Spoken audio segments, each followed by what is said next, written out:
Hi there, this is Danny Flexen for SecondsOut with the latest edition of Reflections. I'm here every Monday, 4:30 PM to talk about the boxing action of the weekend just gone. I'm actually here at the Hilton in Park Lane in London. You better not get used to this salubrious location as a setting for the vlogs. But I was here for the formal announcement of Amir Khan against Kell Brook.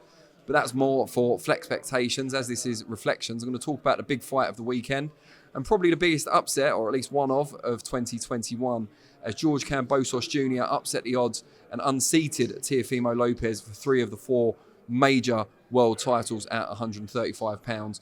And this was a case of 2 very separate but linked factors. One being Lopez, which a lot of people are fixating on. I'll try not to talk about it for too long, in that he seemed flat, perhaps weight drained, as this was his last fight. He declared it to be his last at 135 pounds before moving up. He seemed maybe overly emotionally involved after the pre-fight rancor between himself, yes I did say rancor, himself and Kambosos Jr. And also just seemed after the first round when he came out all guns blazing, early on got put down by a counter shot as he waded in.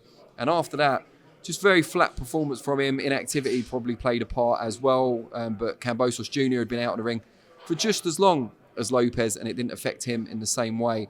I was also very disappointed by the advice, or rather lack of, that Lopez was getting from his father, Teo Sr, in the corner.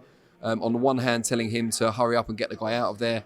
On the other hand, telling him to take his time and be patient. Not just conflicting advice, but often a lack of advice. He was more of a motivator than he was a technical expert, which is perhaps more what Teofimo Lopez Jr needed on this night. But let's give as much credit as possible to George Kambosos Jr, who's turned the division on its head and can now look ahead to a homecoming fight in Australia and a possible undisputed fight with Devin Haney. Kambosos got his tactics, his team as well, spot on. Forced Lopez to lead when he wasn't comfortable doing so, and encountered with quick bursts, fast hands, fast feet to get in and out of range as well.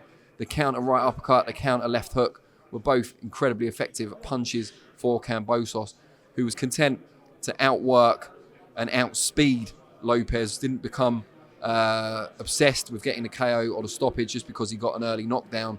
And even when he took some stick late in the fight, got dropped by Lopez, he came out in the very next round and reasserted his dominance, which was impressive to see. I had him winning by 3 rounds in the end, or 3 points rather, when you take into account the knockdowns. I think I had it 115, 112. Thought he was a worthy victor.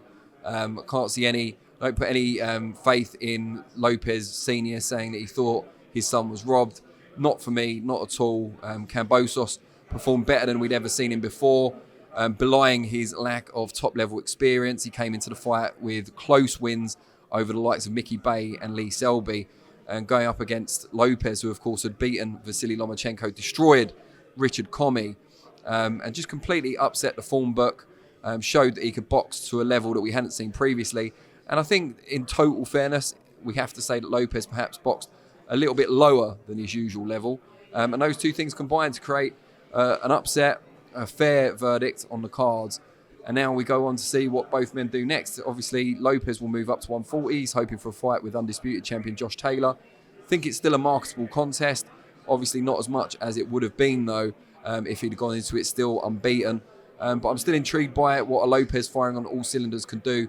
But for my money, and this may be slightly controversial, or it might even seem like jumping on the populist bandwagon right now, I think he could do with some outside influence in his training. I'm not saying he should jettison his father completely from the corner, but perhaps get a second pair of eyes to assist and to offer some technical expertise that maybe his father's not seeing. Because his father's clearly emotionally involved, believes his son is going to be the better man regardless. You need someone perhaps a bit more objective to give him the advice both in the gym and in the corner that he needs going forward.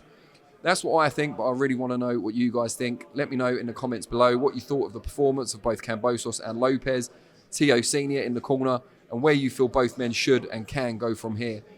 I'll be back on Thursday for Flexpectations, 4:30 PM, and the next Reflections will be a week today, again, same time.